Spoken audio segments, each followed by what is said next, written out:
বিসমিল্লাহির রহমানির রহিম। তো ইতিপূর্বে একটা ভিডিও দিয়েছি, আপনারা অনেকে হয়তো দেখেছেন বা যারা দেখেননি তারা একটু দেখে নেবেন, কারণ আজকের ভিডিও আগের ভিডিওর একটা কন্টিনিউশন। সেটা হলো সামনে হজ।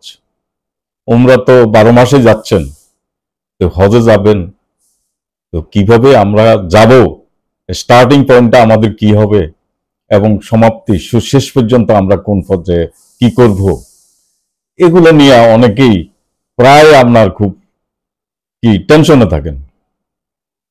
এই আপনার বিভিন্ন হাদিস গ্রন্থ আপনার খুঁজতে থাকে, বিভিন্ন ছটি বই আপনার এই মুআল্লিমরা আপনাকে ছটি বই দিয়ে দিবে, বলে যে এগুলো একটু ভালো করে পড়ুন। হ্যাঁ, তো আমারও এরকম দিয়েছে, আমিও পড়েছি। যাই হোক, এখন সেখানে আমার প্রথম ভিডিওতে কি ছিল, সেটা ছিল আপনার এহরাম। তো এহরামকে তো হাদিসে মোটামুটি ড্রেস কোড বানিয়ে ফেলেছে। আপনি সাদা 2 টুকরা কাপড় পরলে আপনার মোটামুটি এহরাম হয়ে যাবে। আল্লাহ কি তাই বলেছে? আল্লাহ বলেছে যে এহরাম মানে কতিপয় বস্তুকে হারাম করে নাও। আমি বিস্তারিত এর আগের ভিডিওতে দিয়েছি। আজকে আমরা তাহলে এই আপনি সাদা পরেন, লাল পরেন, কালো পরেন, এই যা মন চায় তাই পরেন, তবে শেষমেশ এই 2 টুকরা সাদা কাপড় না পরলে আপনি এই আরাফাত ময়দানও যেতে পারবেন না, মক্কায় আপনার এই মসজিদুল হারামও আপনি ঢুকতে পারবেন না। এটা পড়তে হবে, যাক পরেন, সাথে 2টো জিনিস নিয়ে যেতে হবে। কি 2টো জিনিস সাথে? উত্তম পথেও এই 2টো জিনিস, সেটা হচ্ছে তাকওয়া ও ভয়। এটা 2 নং সূরার 197 নম্বর আয়াতে আল্লাহ তারা বুঝেছে 2 টুকরা সাদা কাপড়, আর আল্লাহ 2টো জিনিস নিতে বললেন, সেটা হচ্ছে তাকওয়া এবং ভয়। এই 2টো জিনিস নিয়ে আমাদেরকে বাক্কা নগরীতে প্রবেশ করতে হবে। বাক্কা কি? বাক্কা আল্লাহ নাম দিয়েছে। আল্লাহ যে জায়গাটা মসজিদুল হারাম যেই এবং তার পার্শ্ববর্তী অঞ্চল, এই স্থানটি আল্লাহ নাম দিয়েছেন বাক্কা। বাক্কা তো হইল উপত্যকা। এই সরকার এই বাক্কার নাম এটা দিয়েছে এখন মক্কা। তার মানে যাই হোক, বাক্কা বলেন আর মক্কা বলেন, নাম পরিবর্তন হইতে পারে, এটার জন্য পাফার বাগিদার হবে না। গেলেন, যাবেন।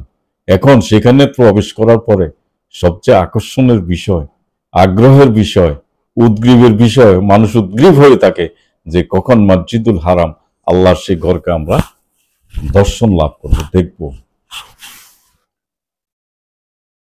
তাহলে আমরা সেখানে প্রবেশ করব। এই প্রবেশ করার সময় হ্যাঁ একটা বিজ্ঞপ্তি আছে। কি বিজ্ঞপ্তি? সংবিধিবদ্ধ সতর্কীকরণ। এখন আপনারা বলবেন এটা তো আমরা দেখিটা কিনে, আমরা আবার নতুন কথা বলতেছি না, আমি নতুনই বলতেছি। এটা কিন্তু আপনার সাইনবোর্ডও লেখা নাই। আবার আপনার এই মসজিদের দরজা, বিশাল বিশাল দরজা দেখবেন ওখানে আছে গেটে, সেখানেও লেখা নাই। এটা লেখা আছে কোথায়? এটা ওই যে সাথে আপনার ভয় এবং তাকওয়া নিয়ে যাচ্ছেন না, হ্যাঁ, এই 2 নম্বর সূরার 197 আয়াতে বলা আছে। আর এই জিনিসটা বলা আছে আপনার সূরা আল হজ্জের 26 নং আয়াতে। কি বলা আছে? যে আমার সাথে কোন শরীক স্থির করো না। পরিষ্কার আয়াত। আর কি? এই গৃহের স্থানটিকে পবিত্র রাখো।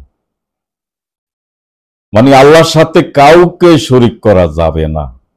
আল্লাহর ক্ষমতার অংশীদারিত্ব কেউই সেখানে নেই, একমাত্র আল্লাহ। তাইলে সেখানে শরীক করা যাবে না। আরেকটা কি করা যাবে না? তার যে ঘর, পবিত্র স্থান, মসজিদুল হারামের সত্তর, হারাম শরীফ, মসজিদুল হারাম, কাবা, তাকে পবিত্র রাখতে হবে, পুত পবিত্র রাখতে হবে। তা আপনি ভিতরে এখন প্রবেশ করেন, তাইলে সাইনবোর্ড এটা পড়ে যাইয়েন। এটা যদি আপনার ভালো করে না বুঝেন, না পড়েন এই সাইনবোর্ডটা, তাইলে কিন্তু বিপদ আছে। এই টাকা পয়সা খরচ করে হজে যাবেন, লাভ হবে না। তো এখন আপনি চত্বরে প্রবেশ করলে আমাদের কি দেখার কথা? সেখানে সেখানে হযরত ইব্রাহিম আলাইহিস সালাম এবং ইসমাইলকে আল্লাহ নির্দেশ দিয়েছিলেন, যখন তারা ঘর নির্মাণ করলো তখন কি নির্দেশ দিলেন সেই ইসমাইল এবং ইব্রাহিমকে? যে আমার সাথে কোনো শরীক স্থির করো না, এবং আমার এই গৃহস্থানটিকে পবিত্র রাখবে তাদের জন্য যারা তাওয়াফ করে, যারা দণ্ডায়মান থাকে, যারা রুকু ও সেজদা করে। এই তো 4টি জিনিস। এই দণ্ডায়মান, তাওয়াফ, রুকু ও সাজদা, যেটা আপনারা যে ভাষায় বুঝতেছেন, আপনারা যে স্ট্রাকচার দেখতেছেন, আল্লাহ এই জিনিসটা বুঝায় নাই। এখন আল্লাহ এটা বুঝায় নাই তো কি বুঝিয়েছে? এটা তো আসলে রেফারেন্স সহ, কোরআনের আয়াত সহ বিস্তারিত একটা ভিডিও আমাকে দিতে হবে।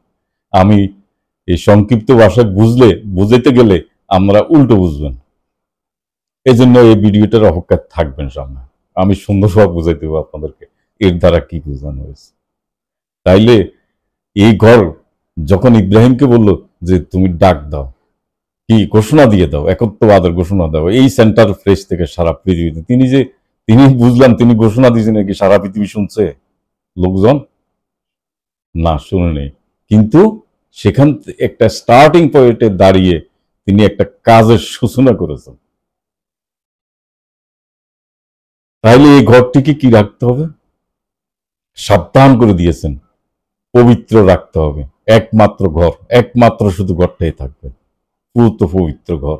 আর কি এই স্থানটি তাওয়াফ এবং দণ্ডায়মানকারী, রুকু সাজদাকারীদের জন্য এটিকে পবিত্র রাখতে হবে। তাহলে শিরক আমরা করব না এবং পবিত্র রাখবো। বাস্তবে কি দেখবেন? বাস্তবে দেখবেন যে সেখানে এই কালো পাথরের কেরামতি, শুরুতে আমি এটা দিয়ে আলোচনা করি, হাজরে আসওয়াদ কেরামতি দেখবেন আমরা। কি কেরামতি? এই হাজরে আসওয়াদকে একদম এমন একটা শেপ ধার করিয়েছে, এই শেপের কথা একটু বড় বলবো।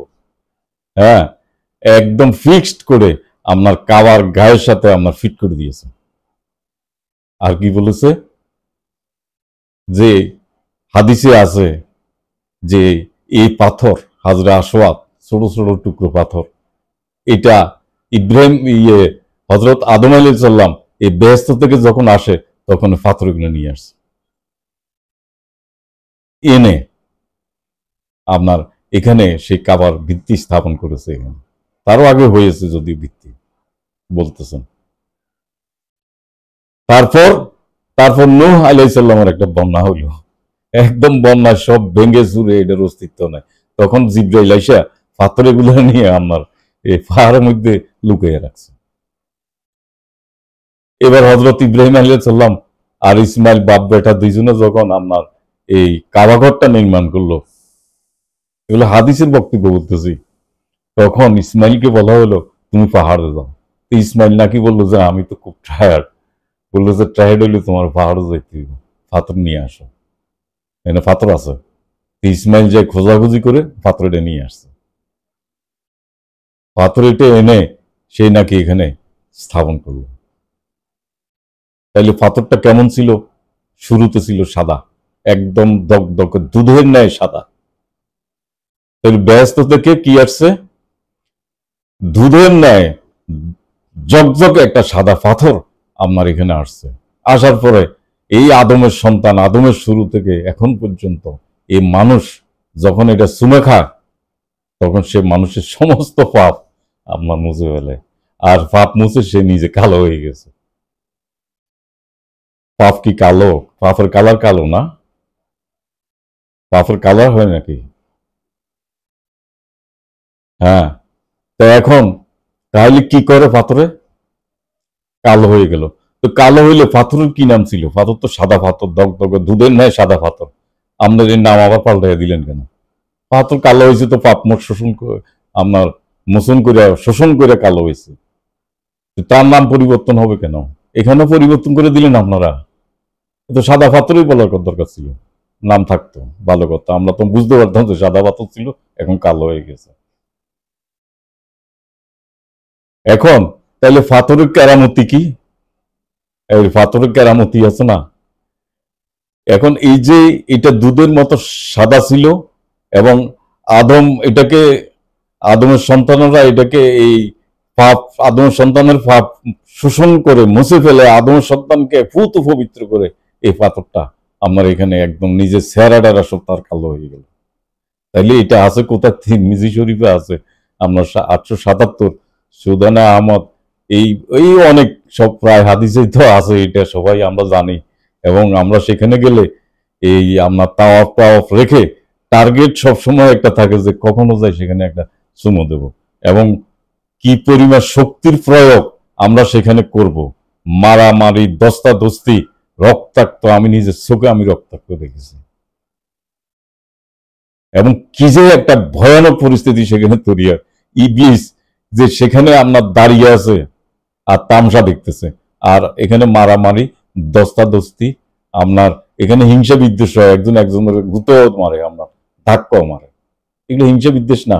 আবার সাফাসাফিতে আপনার রক্তপাত হয়, অথচ আল্লাহ কি বলছে যে সেখানে রক্তপাত নিষিদ্ধ বলছে না আল্লাহ কোরআনে। আল্লাহ আর কি বললো যে মারামারি, দস্তাদস্তি, ঘুষাঘুষি, হ্যাঁ, তারপরে প্রতিহিংসা, এগুলো নিষিদ্ধ। অথচ এখানে যাইয়েই শুরু করে দিল। ইবলিস কি বসে থাকে? ইবলিস বসে থাকবে কেন? তার কাজ তো সে চালাইয়া যাবে। এখন এই পাথর কি করে? পাথর আপনার পাপ মোচন করে, আসছে থেকে মানে আল্লাহর এই ব্যস্ত থেকে চলে আসে পাথর। তো পাপ যদি পাথর মোচন করে তাহলে তো আল্লাহর আর মোচনের দরকার নাই, আল্লাহর কোনো দায়িত্ব থাকলো না। আল্লাহর দায়িত্ব আছে, কি এলো? পাপ, আদম সন্তানের পাপ যদি পাথর মুছে ফেলে, আল্লাহর আর কি দরকার? আল্লাহ কেন পাপ ক্ষমা করতে যাবেন, পাপ মুছতে যাবেন? এখন কি হইল? শিরক হচ্ছে? একটু ভাবেন না ভাই, একটু চিন্তা করেন, শিরক হচ্ছে তো নাকি? করে ফেললেন শিরক মোটামুটি সবাই। আর এই সুমারটা না দিতে পারলো অন্তত পাথরের দিকে তাকাইয়া যখন তাওয়াফ করবে তখন হাতের মধ্যে সুমা খায়, তো একই তো হলো কথা। পাপ মোচন করবে, বিভিন্ন নিয়ত করে চুমা দেয়। আবার দেখলাম যে অনেকে আপনার এই টাওয়াল নিয়ে যায়, এই টাওয়াল দিয়ে আবার ঘষা দিয়ে আসে। হ্যাঁ, তার মানে পাথরের মনোবাঞ্ছা পূর্ণ করে, পাপ মোচন করে। তাইলে সকল ক্ষমতা এখন চলে গেছে কার কাছে? পাথরের কাছে। আল্লাহ ঘোষণা দিয়েছে কি? ওই যে সংবিধিবদ্ধ সতর্কীকরণ বললাম না যে শিরক করা যাবে না, ইব্রাহিমেরও বলে দিয়েছে যে শিরক করা যাবে না। আর ইব্রাহিম, হযরত ইব্রাহিম আলাইহিস সালাম তার পুত্র ইসমাইল কামান নির্মাণের পর নাকি তার পুত্রকে বললো যে তুমি পাহাড় থেকে এই পাথর খণ্ড নিয়ে আসো, এগুলো হাদিসে আছে। সে যাই বললো যে আমার তো টায়ার গজা নিয়ে আসো, সে যাই আমার পাথরটা নিয়ে আসছে, আসার পর ইব্রাহিম আলাইহিস সালাম এটারে সেট করে দিয়েছে কাবার সাথে। এখন কথা হইল, আল্লাহ এই যখন কাবাটা করলো, করার পরে ইব্রাহিম আলাইহিস সালাম যখন দোয়া করলো, সেখানে দাঁড়িয়ে একত্ববাদের ঘোষণা দিল, একত্ববাদের ঘোষণা দিয়েছে, তখন ইব্রাহিমের আল্লাহ একটা সতর্কবাণী দিল না সূরা আল হজের 26 নম্বর আয়াতে, যে তোমরা এখানে শিরিক করো না, আর তোমরা কি করো না, পবিত্র রাখো। তো এটা কি আমরা এই স্থানটি আল্লাহ হযরত ইব্রাহিম আলাইহিস সালাম, হযরত ইসমাইল এই স্থানটিকে আপনার শিরিকের জায়গা তৈরি করবে আর অপবিত্র করবে, এটা কি আপনাদের বিশ্বাস হয়? এটা কি বিশ্বাস হয়? এই কাজটাকে তারা করতে পারে? আল্লাহ তো সাথে সাথেই তো ঘোষণা দিয়ে দিছে তাকে। এখন কালো, সাদা পাথর কালো হয়, আমার আর একটা প্রশ্ন, যে পাথর কালো কিভাবে হবে? আপনারা পাথরটা চুমা দিলে কালো কিভাবে হবে? মানে পাপ মোচন করবে, আচ্ছা যাক, এমনিতে ইন জেনারেলি কালো কিভাবে হবে? ইন জেনারেলি আপনার পাথর কালো হবে যদি পাথর পোড়া যায়, তাহলে তার আপনার কালার চেঞ্জ হবে, পুড়ে ফেলতে হবে একদম প্রচন্ড তাপে, এটাকে পোড়ার পরে এটা যাইয়া আপনার কালো হয়ে যাবে। এছাড়া এটা পাথর কালো হওয়ার কোনো কারণই নেই। আচ্ছা, এখন তাহলে আপনার এই কালো পাথর কি করে? পাপ মোচন করার ক্ষমতা রাখে। শিরক, স্পষ্টত শিরক। সংবিধিবদ্ধ সতর্কীকরণ, সাবধান থাকবেন আপনারা, কোনো অবস্থাতে আপনার এর ধারে কাছেও যেতে পারবেন না। এই পাথরের সাথে আর মূর্তির ডিফারেন্সটা কোথায়? মূর্তির কাছে মানুষ কেন যায়? মূর্তি মূর্তি বানাইয়া মানুষ কেন যায় তার কাছে? মূর্তি কি করে? মানুষকে ক্ষমা করে। পাপ মোচন করলে তো ক্ষমা। পাপ মোচন মানে কি? ক্ষমা না? তাহলে মূর্তি কি করে? মূর্তির কাছে কেন যায়? ক্ষমা প্রাপ্তির আশায়। মনোবাঞ্ছা পূর্ণ করে কি মূর্তি। তারপরে পাপ মোচন করে কই নিয়ে যায়? নরক থেকে স্বর্গ দান করে। ডিফারেন্স আছে? মূর্তির কাছে যাওয়া আর এই পাথরের কাছ থেকে আপনার কোনো ডিফারেন্স আছে বলেন? এখন এই জিনিসটার কি নাই? এখন বলবেন আপনারা মূর্তির তো হাত আছে, পা আছে, আচ্ছা মূর্তির জিভা আছে, কি আছে না? চোখ আছে, মূর্তির বানায় তো। আবার এইসব ছাড়াও তো আছে শিব মূর্তি, আছে না? আচ্ছা, এবার ধরেন আপনার ওনারা যারা, যাই হোক, এই বক্তব্য এই এই কালো পাথর কিভাবে আসছে এটার একটু আছে, ভিন্ন কাহিনী আছে, তো এটা পরে। এখন যেটা, যে তার তো একটা প্রশ্ন আসতে পারে, তখন তো মানুষ ধরেন অত চিন্তা করে না, ইন ফিউচার একটা প্রশ্ন আসতে পারে না যে তো হাত চোখে কথা বলবে কিভাবে, এ নাকি আবার কেমতের মাঠে দাঁড়া যাইব আল্লাহ একদম সামনাসামনি, কিভাবে হবে? এখন বলল যে আহ শেষ বিচারের দিন হাজরে আসওয়াদ পাথরটি, আল্লাহ রসুল বলেছেন, রেফারেন্স তো আল্লাহ আছে, যে আল্লাহর শপথ করে বলছি, আবার আল্লাহ রসুল বললো যে আল্লাহর শপথ করে বলছি, সত্যি আল্লাহর শেষ বিচারের দিন হাজরে আসওয়াদ পাথরটি পাঠাবেন। পাথরের দুটো চোখ হবে, খেয়াল করেন, দেখবে, চোখ দিয়ে দেখবে, একটি জিভা, পাথরের দুটা চোখ আর জিভা হবে, কথা বলবে। যে সঠিকভাবে তার মধ্যে চুম্বন দিতে পারবে, হ্যাঁ, সেই পাথর সেখানে সাক্ষী হয়ে দাঁড়াবে। কি অদ্ভুত কাণ্ড!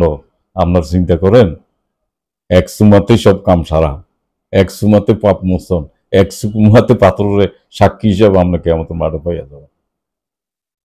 তার কি থাকবে? মুখের কথা বলা নাই, বললো যে জিভা, চোখ, জিভা আর চোখ, দুইটা চোখ, মা কালীর মতো আর কি। মা কালীর ছবিটা দেখছেন না? একটা জিভা, হ্যাঁ, আর দুইটা চোখ মিলাইয়া দিছে আর কি। কিভাবে যে মিলাইলো! এই এই হাদিসটা কোথায় আছে? তিরমিজি শরীফে আছে।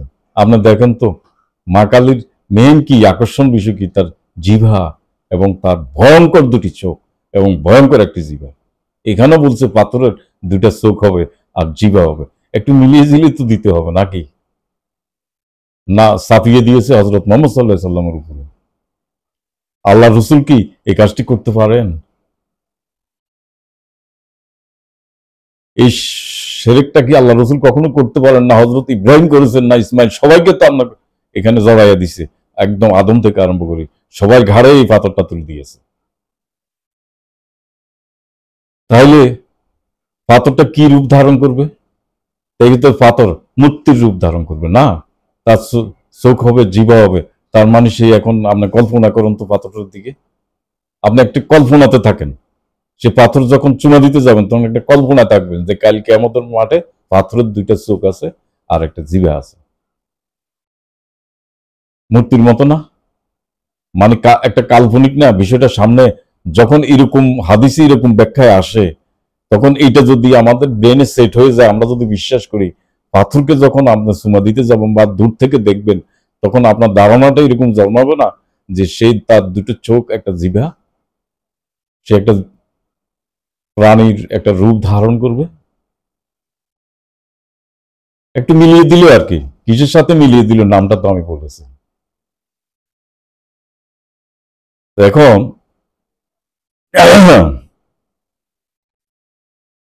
এবার আসেন যে মাকাম ইব্রাহিম, এখানে আপনার আর কি দেখবেন? আপনি দেখবেন যে হজরত ইব্রাহিম আলাইহিস সালামের পায়ের ছাপ বিশিষ্ট একটি পাথর। এই পাথরের উপরে দাঁড়িয়ে তিনি কাবা নির্মাণ করেছেন। পাথর কি আছে এখানে? এই কেন উপরের দিকে উঠবে আর কেন নিচের দিকে নামবে? এইটুকু পাথর দিয়ে সেই পুরো কাবা আপনার উপরে এই কাবাঘর নির্মাণ করবে, এটা কি যুক্তিসঙ্গত না বিজ্ঞানসম্মত? আচ্ছা, বুঝলাম। আপনারা বললেন যে আল্লাহর এক বিশেষ ক্ষমতা সেখানে দেওয়া হয়েছে, তো দিলে তিনি পাথরটা দেবেন কেন? তিনি সেরকম একটা যান সৃষ্টি করে দিতে পারতেন না? লিফট, লিফট তৈরি করে দিবেন, এত ভারী একটা পাথর তিনি হাতে করে উপরে তুলে নিয়ে যাবেন, এটা হয়?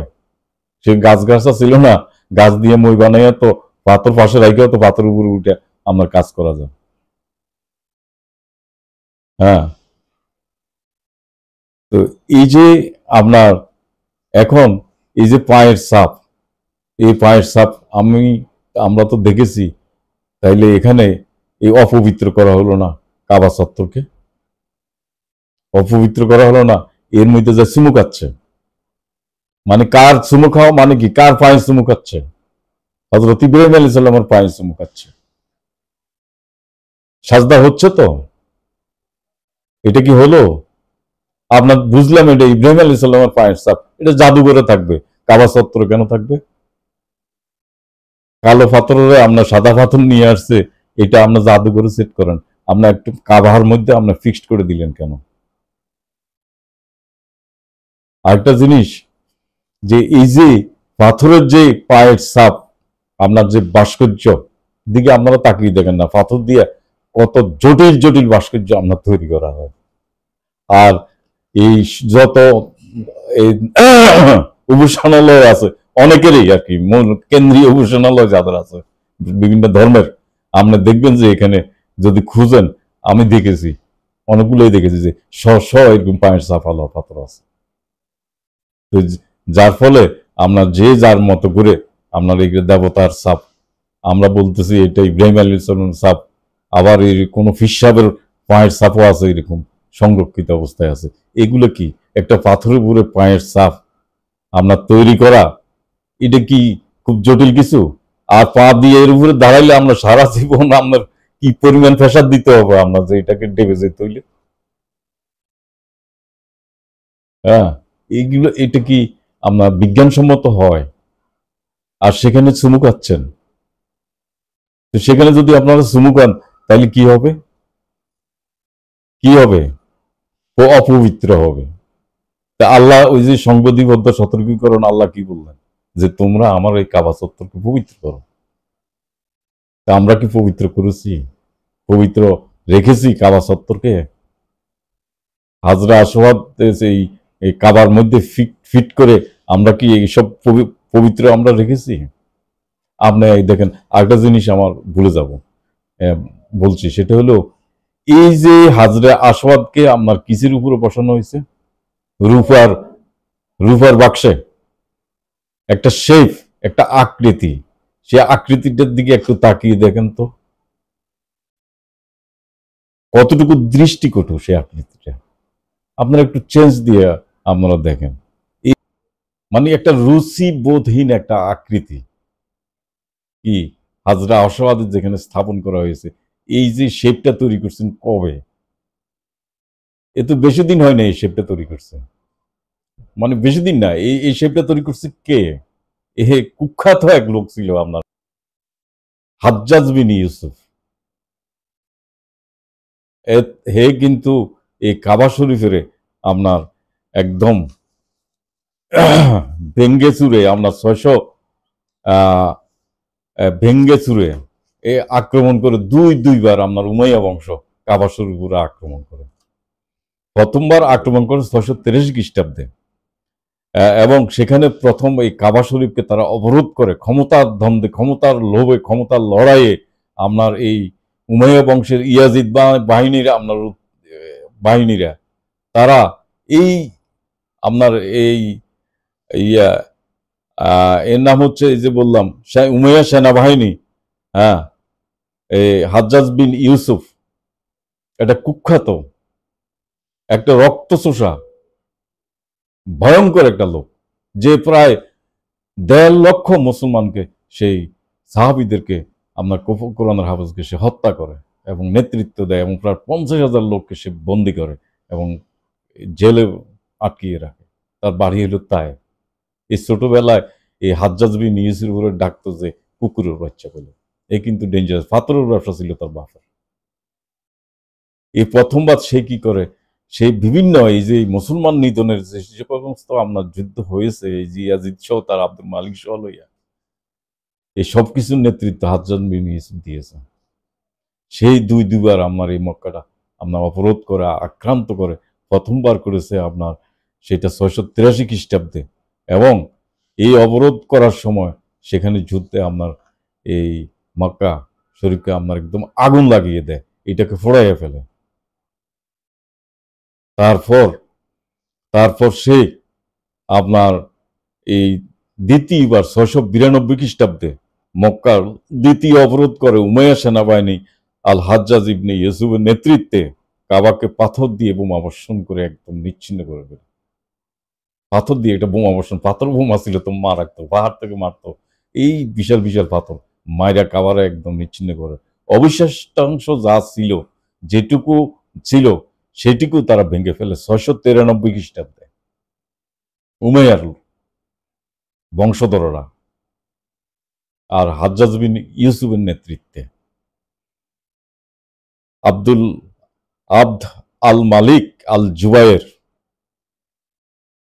কাবার অবশিষ্টাংশ আপনার ভেঙে ফেলে, ভেঙ্গে সেই আবার নতুন করে সেখানে আপনার কাবা নির্মাণ করে এবং সেই মুসলমানদের সম্পত্তি আপনার নাকি একত্রিত করে। এই সম্পত্তি হলে যে কালো পাথরটা তো যা দেখতেছেন, তারপরে এই যে পায়ের সাফালো আলা এইসব, হ্যাঁ, এইসব এনে সে এখানে আবার নতুন করে আপনার সেট করে।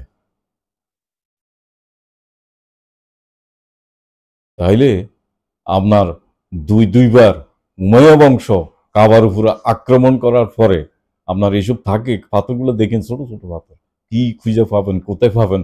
এরা হয়তো একবার নাকি নুহের আমলে আপনার এই জিব্রাইল আলাইহিস সালাম এটা নিয়ে পাহাড়ে লুকাইছে, তো এবার লুকাই লুকে এই যখন পাথর বর্ষণ করলো, যদি এটা থেকে থাকে আগ থেকে, তাইলে এই কণা পাথর, ছোট ছোট কণা কণা পাথর, এগুলা তো থাকার কথা নাই, খুঁজে পাবে কিভাবে বলেন?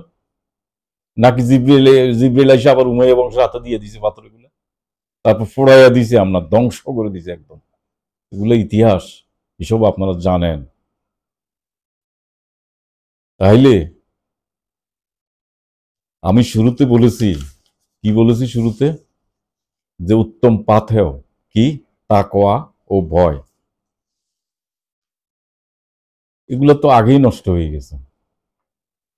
তারপর কি, যে আল্লাহর সাথে কাউকে শিরক করা যাবে না এবং কাবাগরকে, তার সত্তরকে পবিত্র রাখতে হবে। এটা হইল ওয়ার্নিং। আমরা সেই ওয়ার্নিংটা আমরা কি পালন করেছি? আর হাদিসের কল্যাণে বিভিন্ন হাদিস গ্রন্থের আপনার বিভিন্ন ধরনের রেফারেন্সকে আমরা সঠিক ধরে নিয়ে আমরা যে কাজগুলো নিজেরা করে যাচ্ছি, স্ট্রেইট কাবা সত্তর অপবিত্র এবং শিরক মুক্ত নয়।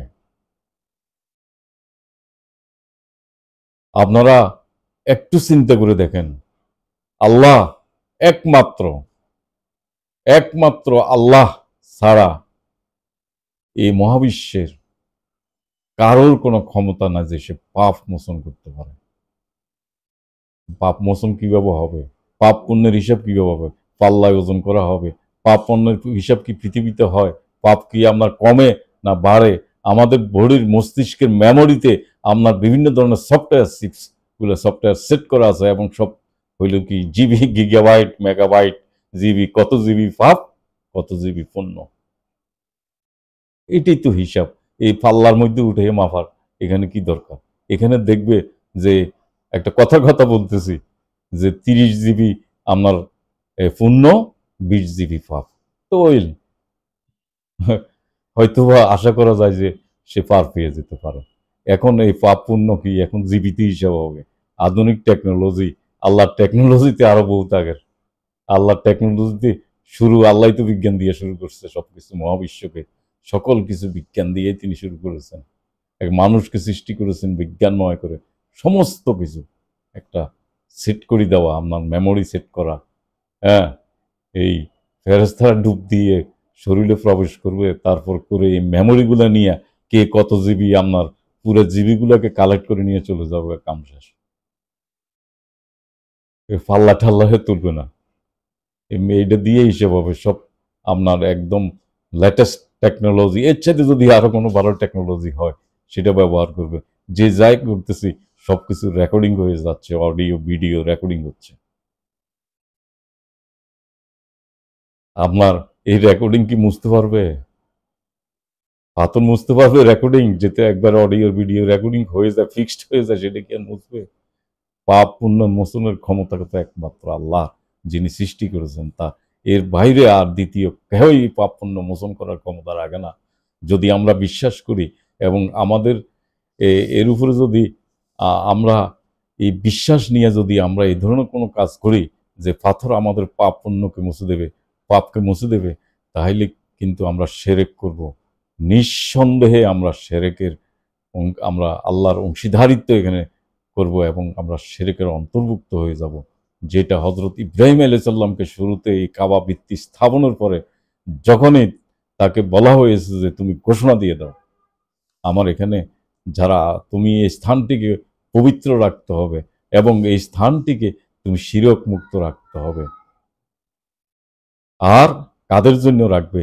যারা দণ্ডায়মান, যারা তাওয়াফ করবে, দণ্ডায়মান থাকবে এবং রুকু সেজদাকারীদের জন্য। তা আমি আরেকটু বিষয়টা, ভিডিওটা অনেক লম্বা হয়ে যাচ্ছে।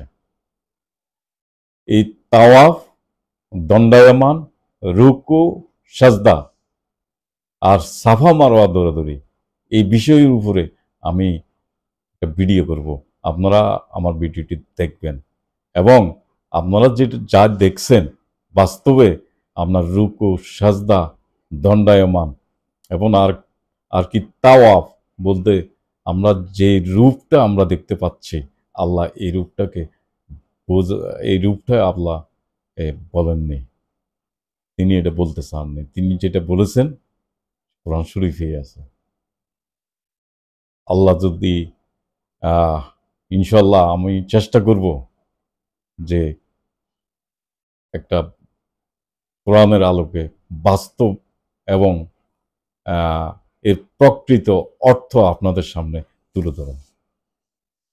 তাইলে আমরা কি পেলাম? আপনারা যাবেন মক্কার কাবা চত্বরে, আপনারা যাবেন, ওই সংবিধিবদ্ধ সতর্কীকরণটা আপনারা একটু স্মরণ রাখবেন। আবারও বলছি, আমাদেরকে নিয়ে যেতে হবে তাকওয়া, আমাদেরকে নিয়ে যেতে হবে ভয়। এই দুটো জিনিস নিয়ে আমি সেখানে প্রবেশ করব। আর সেখানে আমরা কোনো ধরনের শিরক আল্লাহর সাথে আমরা করব না এবং কাবা ঘরকে আমরা কোনো অপবিত্র রাখবো না। সেখানে 4টি কাজ করা হবে, আল্লাহ পরিষ্কার আয়াতে বলে দিয়েছেন। 26 নং আয়াত আপনার এই 22-এর সূরা আল হাজের, সেখানে পরিষ্কার বলেছে 4টে কাজ করবে। তাওয়াফ, তারপরে দণ্ডায়মান, রুকু, সাজদা, এই কাবা চত্বরে।